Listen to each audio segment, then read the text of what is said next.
Bonjour, bienvenue à Cuisiner avec Saint-Pierre. Aujourd'hui, on va faire des œufs mimosa. Donc, on va faire bouillir de l'eau avec les œufs dedans pendant une durée de 10 minutes. Après 10 minutes, quand c'est prêt, on prépare un bol de glace pour arrêter la cuisson. Quand c'est prêt, on appuie sous le dessous. On a juste à briser la coquille comme ça. On peut le rouler, ça enlève les écales beaucoup plus facilement. Quand c'est cuit, on ouvre l'œuf en deux à la moitié pour qu'on puisse bien voir le jaune des œufs. Pour les œufs, vous voyez, on peut appuyer un peu sur le côté comme ça, c'est un petit truc pour enlever le jaune plus facilement. C'est très simple et on fait ça avec une petite cuillère. Donc pour la première façon, on a la petite cuillère, elle est prête, on a juste à enlever ce qui est à l'intérieur et on rassemble tous les jaunes d'œufs ensemble dans un même bol. Pour la deuxième façon, vous voyez ici le truc, je fais juste étirer l'œuf. Ça permet d'enlever le jaune d'œuf beaucoup plus facilement, toujours avec la même petite cuillère. Ça va faire les choses encore plus rapidement. N'oubliez pas de mettre les doigts dessous, là, comme j'ai montré. Avec l'aide d'une fourchette, simplement écraser les jaunes pour qu'on ait une sorte de purée. On le fait le plus mince qu'on peut. On peut avoir des petits morceaux si c'est pas grave. Donc j'utilise la mayonnaise ici, la Sieur. C'est une mayonnaise qui est faite à base d'œufs. On le mélange avec les jaunes d'œufs qu'on a déjà séparés. Moi, je rajoute toujours la moutarde de Dijon, une petite moutarde forte, ça donne un bon petit goût. On en met au goût. Et c'est optionnel, bien sûr. Et aussi pour un petit kick, je rajoute toujours de la tabasco ou n'importe quelle sauce forte de votre choix. Je pense que c'est quelque chose qui rehausse beaucoup ce plat-là. Toujours à l'aide de la fourchette, on continue à écraser nos œufs.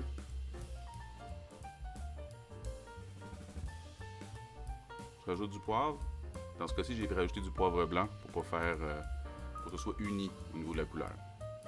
Je vous donne un autre petit conseil. Vous voyez le bas de l'œuf, ça peut aussi chavirer. Ça fait un peu comme un canot. Donc moi, je coupe le bas. Je coupe la base un tout petit peu, regardez. Ça donne une base solide. Maintenant, pour le remplir, j'utilise toujours ma même petite cuillère. C'est très simple, très facile. Ou comme vous voyez, c'est très rapide. On a juste à faire un seul lisse et égal. Et voilà.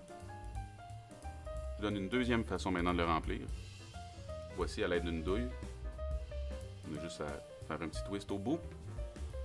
On prépare un verre long, donc un verre haut, qui va nous servir de base et de support pour notre douille. Vous voyez, à l'aide de ma maryse, je fais un trou, je fais de l'espace et je peux mettre tous mes jaunes d'œufs à l'intérieur beaucoup plus facilement et surtout sans dégâts.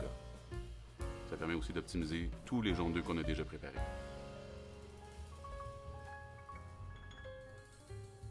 On retourne, on sort l'air un peu. Vous voyez comment on met le jaune d'œuf le plus près de la sortie. Et libre à votre imagination pour faire des petits designs avec la douille de votre choix. Je prépare mon assiette, je déplace les œufs.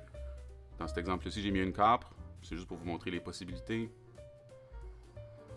Et quand on le fait avec la cuillère, au lieu de la douille, je fais toujours des petites lignes avec la fourchette. Ça permet de donner un style un peu plus uni.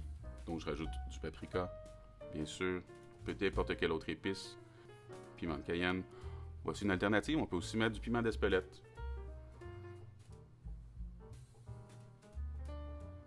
En fait, c'est libre à votre imagination, on peut mettre tout ce que vous voulez. Donc vous voyez ici, je mets de la ciboulette, je rajoute du fleur de sel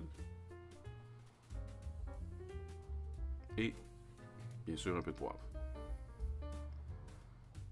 Je sais qu'il y a déjà de la tabasco, mais vous pouvez quand même mettre de la sriracha et l'utiliser pour faire la déco par le fait même. Vous voyez, il y a d'autres sortes de possibilités. Vous voyez, il y a les sauces fumées, des sauces encore plus fortes. On peut mettre un peu de coriandre. Je mets aussi un peu de moutarde de Meaux à l'occasion. Il y a vraiment beaucoup de possibilités.